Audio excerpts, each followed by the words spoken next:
ভুলের নাও। একটি কথা হলো যে আমরা প্রতি বছরই 1 মাস সওম পালন করি। আমরা বলি যে আমরা সিয়াম সাধনা করেছি।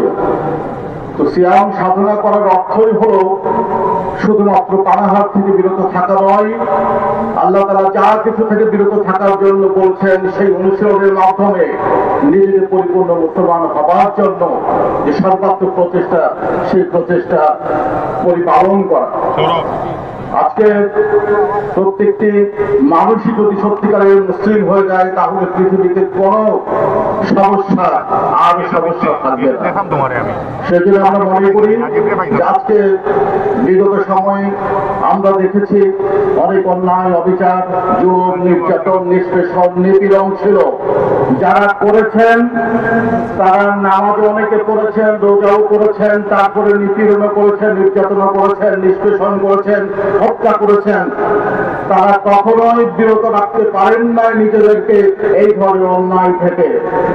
সেই জন্য মৌলিক বিষয় হলো শুধুমাত্র 1 মাসের জন্য নয়, প্রতিটি মুহূর্তের জন্য আল্লাহর আদেশকে অনুশীলন, অনুসরণ এবং আল্লাহর নিষেধ থেকে নিজেদেরকে বিরত রাখাই হলো ইসলামের মৌলিক শিক্ষা। আরেকটি কথা বলবো, আজকে আমরা এখানে লক্ষাধিক মানুষ এসেছি। আজকে অনেকে আসতে পারেন নাই, কারণ বিগত সময়ে তারা সত্য প্রতিষ্ঠার জন্য নিজেদের পাকে বিসর্জন দিয়েছেন, তারা হেঁটে আসতে পারেন নাই। তাদের পক্ষ থেকে আমরা এসেছি।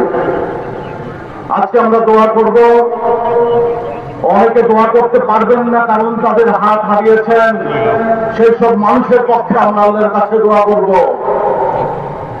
আজকে অনেকেই আমরা যারা দৃষ্টি সম্পন্ন এই পৃথিবীর সৌন্দর্য দেখতে পাচ্ছি, এই পরিবর্তিত সময়কে দেখতে পাচ্ছি, অনেকেই তাদের দৃষ্টি শক্তি হারিয়েছেন। যারা এই পরিবর্তিত সময়কে দেখতে পাচ্ছেন না, আল্লাহ তাআলা এই সুন্দর পৃথিবী দেখতে পাচ্ছেন না, তাদের জন্য আমরা দোয়া করব। এবং যে আশা আকাঙ্ক্ষা নিয়ে তারা নিজেদেরকে এই সবকিছু বিসর্জন, নিজের সবকিছু বিসর্জন দিয়েছেন, জীবন বিসর্জন দিয়েছেন, তাদের জন্য আমরা দোয়া করব এবং সেই সমাজ প্রতিষ্ঠার জন্য আমরা কাজ করে ইনশাআল্লাহ। আমরা বিশ্বাস করি যুগে যুগে কালে কালে যেসব মানুষ ইসলামের জন্য এবং মুসলমানদের জন্য, সমাজের জন্য জীবন দিয়েছেন, তাদের সকলের আকাঙ্ক্ষা পূরণের মাধ্যমেই আমাদের সকল কিছু বাস্তবায়িত হবে। সবাইকে আমার কথা শোনার জন্য ধন্যবাদ।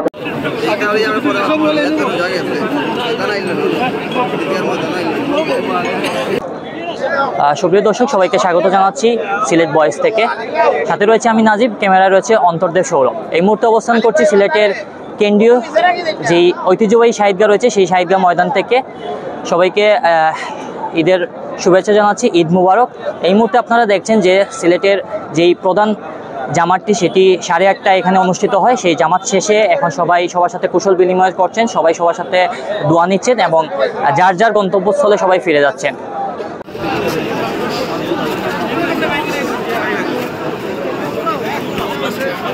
Oh